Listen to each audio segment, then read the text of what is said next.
Hello చెప్పురా. రే bank పని ఉందా, బయటికి పోతున్నా. నీ బైక్ కావాలరా? మా నాన్న బండి బయటికి తీసుకుపోయినారా. యోగాని బండి తీసుకొని పో. సరేరా. అమ్మాయ్యా. వీడి బండి కోసం ఫోన్ చేస్తున్నాడే. రే నువ్వేదో ఒకటి చెప్పి ఫోన్ కట్ చేయరా. రే యోగి, బ్రో యోగి లేడు బ్రో. బైక్తో అర్జెంట్గా పని పడింది బ్రో. అర్జెంటా బ్రో? యోగిని లేడు బ్రో ఇక్కడ.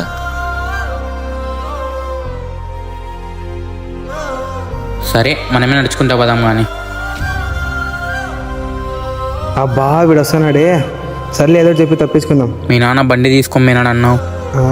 ఇప్పుడే మా నాన్న బండి తీసుకొని వచ్చినారా. ఇదిగో బండి తీసుకొని పోరా. ఏమొద్దులేరా.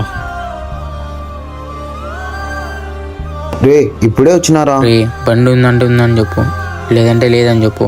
అంతేగాని ఇట్లా పక్కన వాళ్ళకి ఇచ్చి మాట్లాడిద్దు, మనసుకు చాలా బాధగా ఉంటుంది. సారీరా, ఇదిగోరా బైక్ తీసి తీసుకో. ఏ వద్దురా, పర్లేదు. నా దగ్గర బైక్ లేదని లేసాను. ఇది నేనేదో ఒక రోజు బైక్ కొంటారా. రే తప్పు అయిపోయిందిరా. పర్లేదురా.